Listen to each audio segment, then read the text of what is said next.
Vai, pois, come com alegria o teu pão e bebe gostosamente o teu vinho, pois Deus já de antemão se agrada das tuas obras.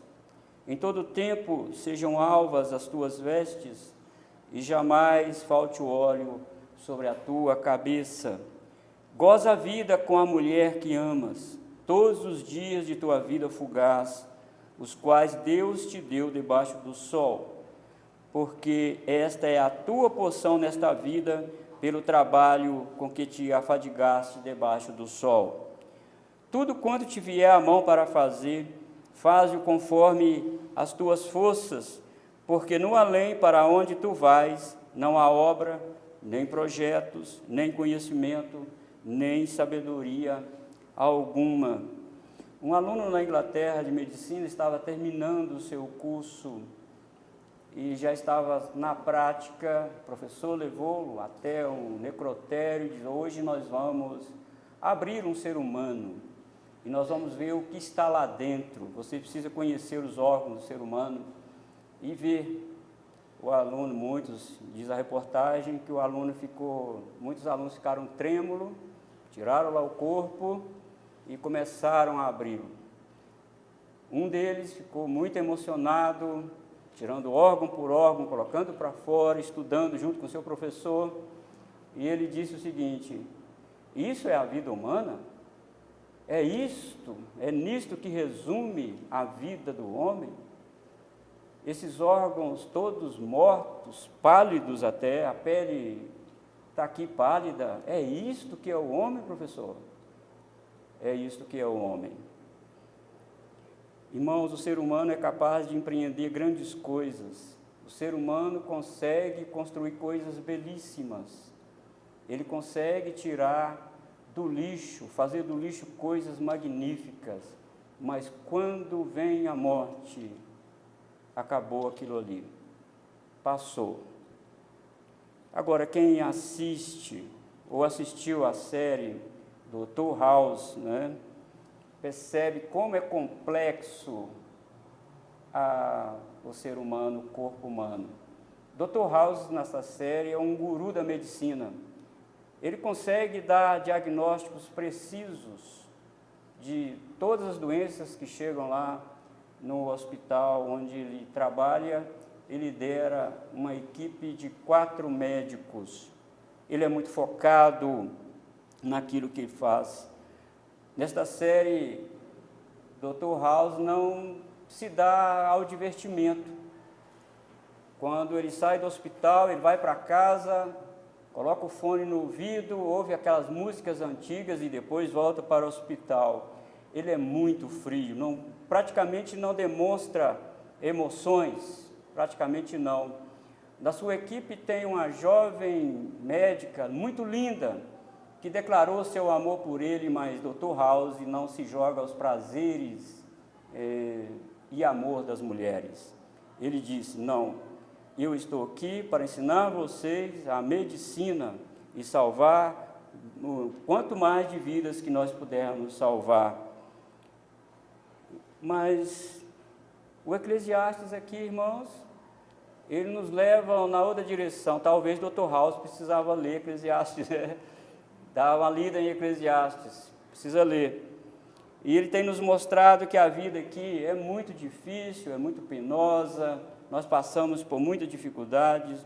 E ele tem mostrado que fora de Deus é impossível a uma pessoa conseguir satisfazer na sua vida fugaz aqui na terra. Ele não consegue chegar a um limite de satisfação. Ele mostrou isso no capítulo 1, que todos os rios correm para o mar, e o mar não se enche. Ele está mostrando pela natureza que o homem não consegue preencher esse vazio que está dentro dele. E no capítulo 3, o Corrélite nos diz que Deus colocou a eternidade no coração do homem. E ele tem falado também para nós que o homem deve, sim, gozar das benesses de Deus aqui na terra. Ele deve usufruir do trabalho que o Senhor tem dado a ele. Por isso, no capítulo 2, versículo 24, ele falou sobre comer e beber. no capítulo 3, versículo 12 e 13, no capítulo 5, versículo 18, ele falou sobre o desfrutar do fruto do seu trabalho. E no capítulo 8, versículo 15, ele diz: tenha a alegria como estilo da sua vida. Deixa de rabugice. Tenha alegria como estilo de vida. Se você detiver o seu coração, ficar com o coração amargo, cabisbaixo, olhando somente as dificuldades, você não vai chegar lá. Isso não vai te ajudar a vencer a fugacidade da sua vida e uma vida de vaidade que é aqui debaixo do sol. E esses temas que ele coloca em Eclesiastes e essas orientações sábias que ele dá, são remédios, são analgésicos para atenuar a nossa dor, para diminuir a nossa dor aqui. E hoje ele vai falar de novo sobre 3 analgésicos que nos ajudam a mitigar a nossa dor, nos ajuda a levar a vida com mais entusiasmo aqui. Nos ajuda, ele vai nos mostrar isso hoje. Isso porque até que a morte não venha, porque capítulo 12, ele volta ao tema da morte e diz: olha, está chegando a morte. A morte está logo ali na esquina, como se estivesse falando para nós hoje. Então viva a vida com Deus, desfrute de Deus, das benesses de Deus. Faça isso, viva, porque o mundo não vai melhorar, vai piorar. Por isso eu quero falar, irmãos, aqui nesta noite sobre desfrute com responsabilidade as benesses de Deus. E ele vai nos mostrar aqui, como eu falei, no versículo 7 e 8, celebre a vida com alegria. Só fica falando em tristeza, em coisas ruins. Celebre a vida com alegria. Vai, pois come com alegria o teu pão, e bebe gostosamente o teu vinho, pois Deus já de antemão se agrada das tuas obras. Aqui não é uma sugestão, uma orientação, aqui é um mandamento que Deus fala através do Kohelet. Vai, usufrua disso que eu estou te dando. Coma do bom e do melhor, do jeito que você puder, mas faça isso. Viva a vida com alegria. O nosso futuro, ele já tem mostrado isso. Se o nosso futuro é incerto, se não sabemos o que nos espera lá na frente, por que ficar nos privando das benesses de Deus agora? Por que fazer isso? Vai, faça isso. E, em segundo lugar, o Salomão de Eclesiastes diz que essa é a vontade de Deus, aqui está no versículo 7, pois Deus já de antemão se agrada das tuas obras. Quando Deus se dirigia ao povo de Israel, ou quando falava da terra prometida, ele sempre usava essa expressão, terra que mana leite e mel. Essa é a terra que eu estou dando a vocês, israelitas. Esta é a terra. Quando o profeta Isaías fala sobre os benefícios da graça, que o Senhor iria manifestar sobre o seu povo, no capítulo 55, versículo 1 e 2, todos vós que tendes sede, vinde às águas, vinde comprai, sem dinheiro e sem preço, vinho e leite, porque gastais o dinheiro naquilo que não é pão? O profeta está chamando a atenção para o grande mistério, ou ministério do Messias, que ia derramar a sua graça sobre o seu povo. Olha o que ele diz: água, pão, vinho, são coisas que alegram a nossa vida. E todos nós sabemos que uma das melhores coisas que Deus nos dá aqui nesta vida, não é somente ter o dinheiro para comprar, mas como o Kohelet falou aqui, é ter a capacidade, o dom de Deus de usufruir aquilo que o dinheiro nos dá. Você lembra quando Jesus foi para Caná da Galileia, na festa de casamento? O que ele fez lá? Ele transformou a água em vinho. Ele está mostrando que o reino dele é um reino de alegria. É um reino de prazer, sim, nele. Não é verdade que o crente não possa ter prazer. Isso é mentira. Não é verdade isso. Às vezes passamos por muitas dificuldades, ficamos até mesmo reclusos a um sistema religioso, mas o Senhor não quer isso. O Senhor quer que nós desfrutemos das benesses dele com responsabilidade, com sabedoria. Ele quer que nós façamos isso. Por isso, no versículo 8, você volta seus olhos aí para o versículo 8. Em todo tempo sejam alvas as tuas vestes, e jamais falte o óleo sobre a sua cabeça. O pregador nos convida a vestir roupas brancas. Lá no antigo Israel, vestir pano de saco e roupas escuras significava tristeza, significava luto. Meu querido, Deus está nos falando aqui nesta noite, viva alegre, você tem Jesus, você tem a salvação, você tem o Espírito Santo, você tem a palavra de Deus, você tem a igreja. Olha que ambiente gostoso eu estar aqui cantando e louvando o Senhor. É isso, irmãos, que nos dá força. Se nós sairmos desse ambiente aqui, nós vamos nos enfraquecendo. Por isso que nós lemos hoje em Efésios capítulo 5, desperta, tu que dormes, levanta-te dentre os mortos e Cristo te iluminará. Põe uma roupa branca. A vida incide muito calor sobre a nossa vida, sobre o nosso corpo. Você sabe que se você vestir uma roupa preta, escura, quando o sol bate, queima a sua pele. A vida é difícil, diz o Kohelet. Vista-se de roupas brancas, de alegria. Diminua um pouco a incidência do sofrimento sobre a sua vida. Diminua isso. Isso você pode fazer. E ele vai falar isso no versículo 10. Aonde a sua mão alcança, faça, vai e faça.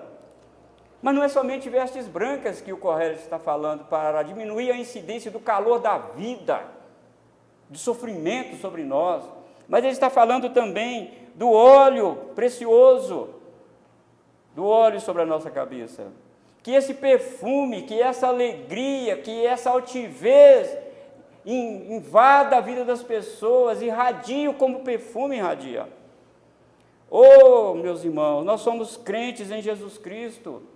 Nós não fomos chamados para ficar cabisbaixo aqui. Eu sei que tem momentos de tristeza, que tem momentos de que a vida nos traz certas agruras, mas, meus irmãos, se nós pensarmos no que nos espera, se nós pensarmos quem é Deus, se nós pensarmos direitinho quem é Jesus, o que Jesus fez por nós, irmãos, daremos pulo de alegria aí na rua, a despeito do sofrimento, a despeito da dor, a respeito da enfermidade. Põe aí um perfume. As festas em Israel duravam muitos dias, tomar banho não era possível, falta de água, então põe aí uma pasta aromática na sua cabeça, o sol vai derretendo isso, vai perfumando o seu corpo e trazendo um alento para as narinas de quem está perto. Oh, meu querido, a vida é assim, não fique olhando para as dificuldades, dá seu jeito, tem jeito de fazer a vida ser melhor, busque isso. Por isso que o versículo 8, esse texto é muito mal interpretado, não é? Versículo 8, que fala sobre vestes brancas, que é a unção do Espírito Santo e aquele todo na cabeça. Não está nada disso, é a vida aqui debaixo do sol. É claro, evidentemente, que podemos aplicar isso na unção de Deus na nossa vida e também nas vestes de justiça que nós vamos receber lá na eternidade, como nós lemos aqui. Saia da rabugice, exale alegria para os seus vizinhos, melhore este semblante carrancudo, porque a vida já é difícil, e se o seu semblante fechado não vai ajudar nada. Põe uma roupa branca aí, meu amado, não literalmente, uma roupa branca da alegria de viver. Ah, pastor, eu estou com doença, eu estou enfermo, eu também passo por os mesmos problemas. E é nesse momento, irmãos, que nós olhamos para o céu, nós olhamos para Jesus e falamos: ó Senhor, que coisa boa é ter o Senhor como meu irmão primogênito. Jesus é o nosso irmão primogênito. E Ele passou por todas essas dores, por todas essas fadigas, irmãos, e garantiu que vai nos dar um novo céu e uma nova terra. E quando Ele estava se despedindo dos seus discípulos, na oração sacerdotal em João 17, e falou: ó Pai, eu quero mostrar a minha glória que eu tinha com o Senhor para eles, antes da fundação do mundo. Pensa nisso, pensa nessas coisas, e saia dessa rabugice. Exale alegria, exale, viva alegre. Você não vai sair dando risada para a rua fora, porque você não é louco. Mas o sentido aqui é: viva a vida alegre, apesar dos problemas, apesar das dificuldades. Viva a vida alegre. Em segundo lugar, outro analgésico que ele nos dá aqui no versículo 9. Busque conforto no companheirismo. Busque esse conforto. Goza a vida com a mulher que amas todos os dias de tua vida fugaz, os quais Deus te deu debaixo do sol, diante das grandes agruras, irmãos, da vida, e da maneira penosa que o homem tinha para levar o sustento para casa, e hoje também tem, não é? Muito penoso. Ter uma esposa no lar, recebendo o marido com aquele sorrisão, ajuda muito, irmãos. A casa toda organizada ajuda muito. Eu sei que os tempos são outros, que às vezes a mulher a esposa precisa trabalhar, mas aqui ele está dizendo: tira um tempo com ela, vai ali no carrinho, toma um caldo de cana junto com ela, se é que você pode fazer isso, coma lá um pastel, esqueça um pouco o colesterol, viva a vida alegre. É isso, irmãos, goza a vida com a mulher que tu amas. Não tenho dinheiro. Se você for a ter dinheiro, você nunca vai fazer isso. Leva essa amada aí para fazer uma viagem, vá com ela, leva os filhos. Goza a vida com a mulher que tu amas. Faz uma viagem bacana com ela. Programe uma viagem de 2 anos, se você não puder, faz de 3. Vai no hotel pelo menos 4 estrelas, usufrua daquilo que o hotel vai dar lá. Faça isso, irmãos. Não é só trabalhar. O que adianta isso? A vida fica muito difícil se ficarmos somente trabalhando. O que Deus tem para você, meu querido, Ele tem, e ninguém toma. É claro que você tem que ter responsabilidade financeira, é claro que você tem que ter, mas goza a vida com a mulher que tu amas. Mas aqui, irmãos, exige algumas coisas de nós, não exige? Exige aqui que muitas responsabilidades. Quando ele diz goza a vida com a mulher que tu ama, exige que o casal precisa buscar ativamente a alegria de estar junto, ficar um do outro, lado a lado um com o outro. Isto é um exercício dia a dia. É um exercício que todo casal precisa ter, e o Correte nos fala isso aqui. E a mulher que amas exige afeto, irmãos, afeto. Tantas palavras rudes, né, que nós falamos, e tantas palavras também inadequadas que nós ouvimos. Vamos tirar isso, e vamos falar a palavra mais doce um com o outro. A mulher que ama, isso exige afeto, carinho com o outro. E não tem coisa melhor do que você dar o cartão de crédito para sua esposa. Ela vai ficar muito alegre. Põe lá um limite, mas ela vai ficar muito alegre. E eu estou vendo aqui sorriso no rosto das irmãs.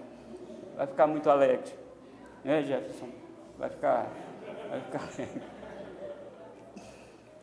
Irmãos, isso é a vida. É a vida. É claro que a gente tem que dar uma freada de vez em quando, né? Não pode. Esse sorriso, irmãos, essa alegria de viver, não é? Ficar pondo bronca em tudo também, isso não é vida, não.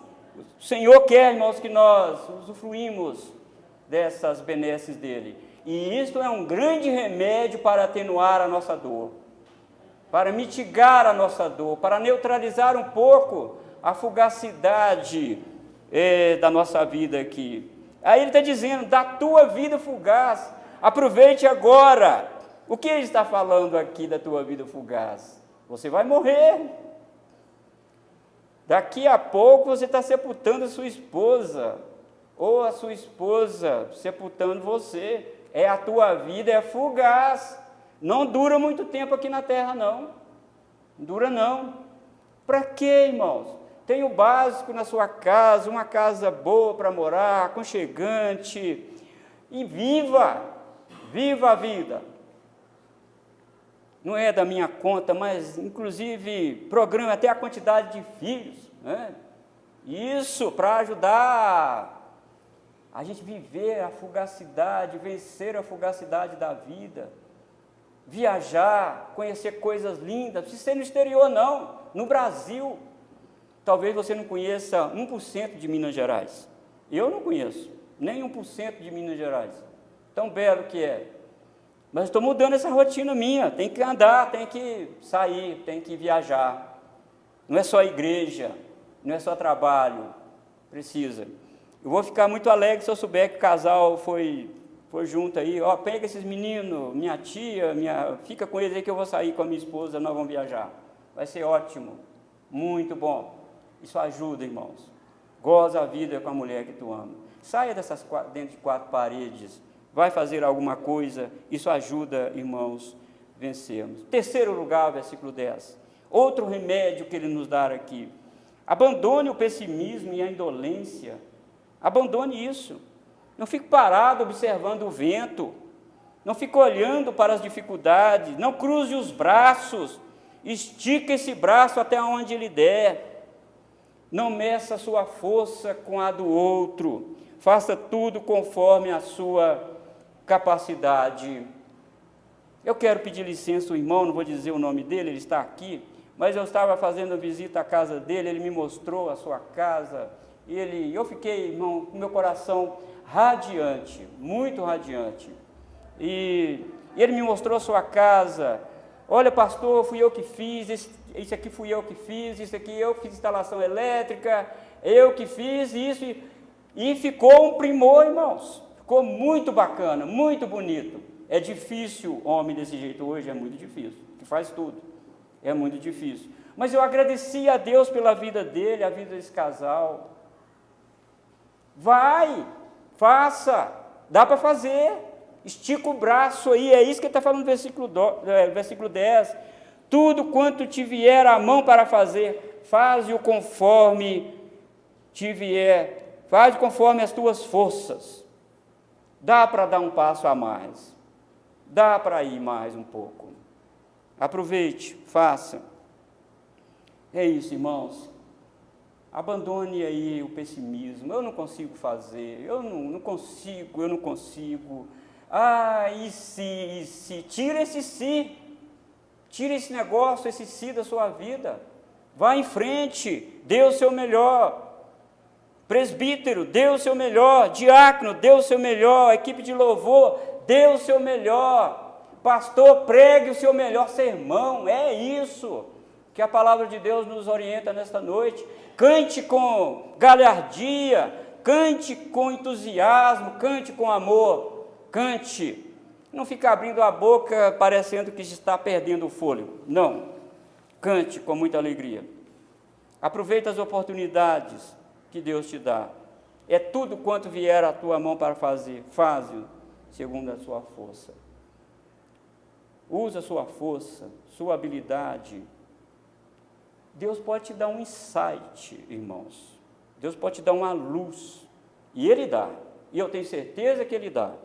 No momento de grande dificuldade, de grandes problemas no lar, de grandes conflitos, Deus sempre dá um insight, Deus sempre dá uma luz, Deus sempre põe pessoas para nos ajudar, porque Deus quer isso, Deus faz isso.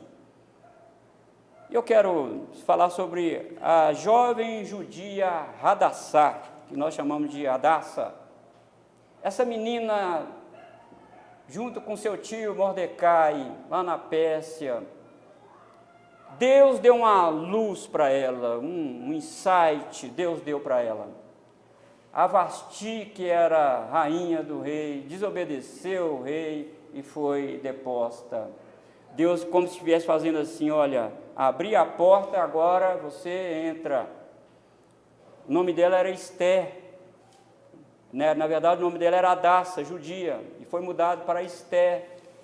Ela não poderia entrar na presença do rei, e ela falou com seu tio, olha, estamos correndo o risco de nosso povo ser dizimado, de nosso povo ser banido da face da terra, porque o Amã está tramando coisas contra nós diante do rei. Eu vou entrar lá, Mordecai, tio dela, que criou ela, eu vou entrar lá. Deus deu uma beleza exuberante a essa moça, e ela foi escolhida rainha, não somente por causa da sua beleza, mas por causa da sua postura física, seu olhar, a sua determinação, e ela foi ser a rainha lá da Pérsia, uma judia ser rainha da Pérsia, e ela arquitetou um plano. Menina não é boba, não, ela vê tudo que vier à mão para fazer, ela fez. Olha, eu vou estar com o rei. E ela falou com o povo de Israel: ore por mim, jejum, eu vou entrar lá, se eu morrer, eu morri. O que eu tenho a perder? Mas o rei foi favorável a ela, e ela falou: eu quero fazer um pedido ao Senhor, meu rei. Ele disse: te dou até a metade do reino, se você... Te dou. Você quer a metade do reino? Não. Ela arquitetou um plano. A primeira ela falou: não, vou fazer um almoço, todos os oficiais do rei. E ela delatou o maior amigo do rei, na presença do rei e de seus oficiais. O Mordecai que ia morrer, o povo de Israel que ia ser dizimado. Deus usou essa moça, e ela teve coragem, ela enfrentou a situação, e ela foi diante do rei. Tudo quanto vier à mão para fazer, faze conforme a tua força. E quem foi enforcado foi Amã. E o povo de Israel ficou livre. Amados irmãos, Deus sempre dá uma solução. Sempre dá uma solução. É por isso que você não deve se apegar aos problemas. Eu já passei aqui muitos problemas na minha vida pessoal, muitos problemas, dificílimos problemas. E não vou ser hipócrita em dizer que eu não fiquei abatido por um momento. Eu fiquei. Mas eu, sabe de uma coisa, sacudi a poeira e falei: quem está do meu lado é Jesus. E é pronto, vou seguir. Jesus está ao meu lado. É assim, irmãos, que a gente vence a fugacidade da vida.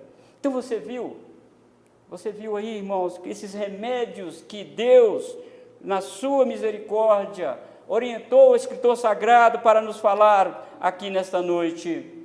Olha, viva a vida com sua esposa, com sua família. Deixa de ser pessimista, saia dessa preguiça.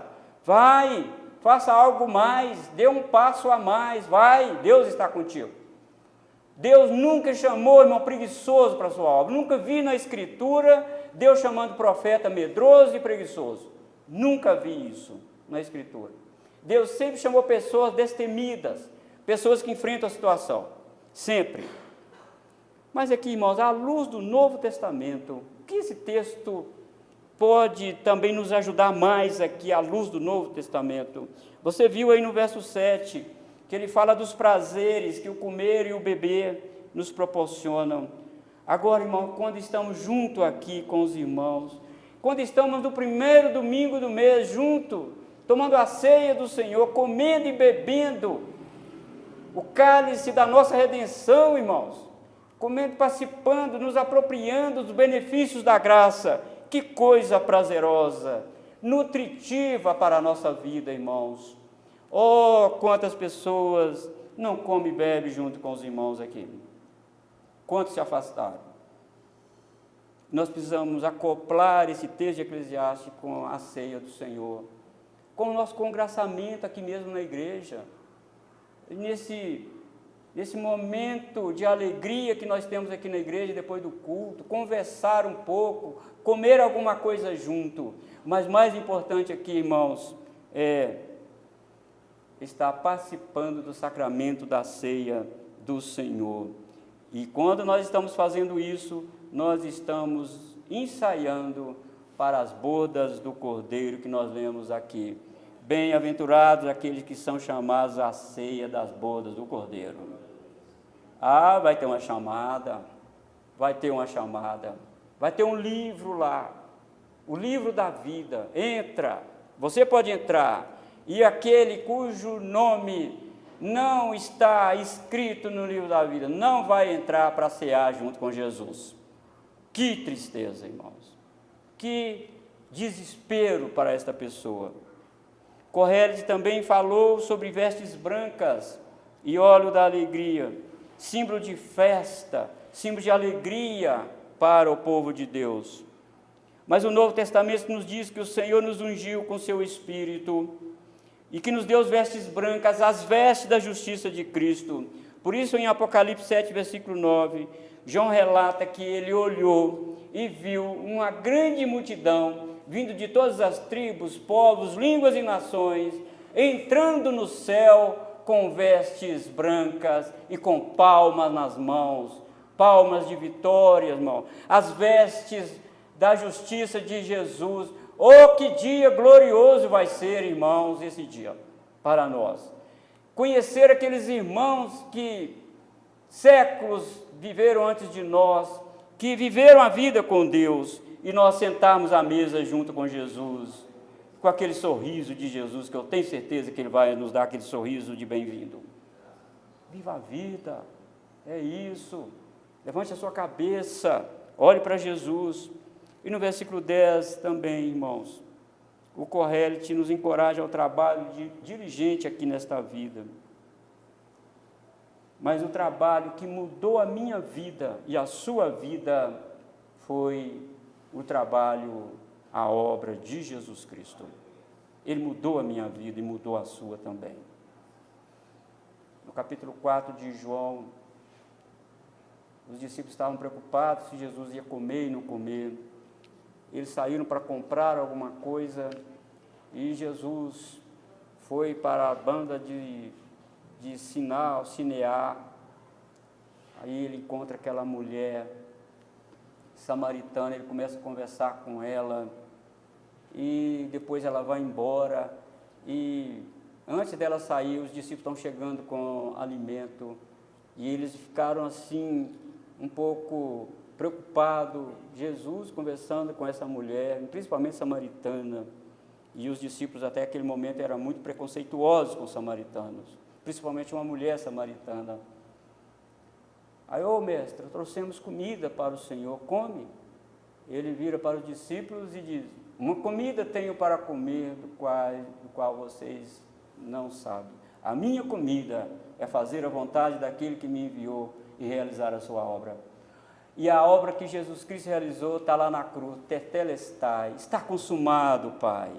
Agora as bodas do Cordeiro pertencem a eles. Agora o usufruto do céu pertence a eles, Pai.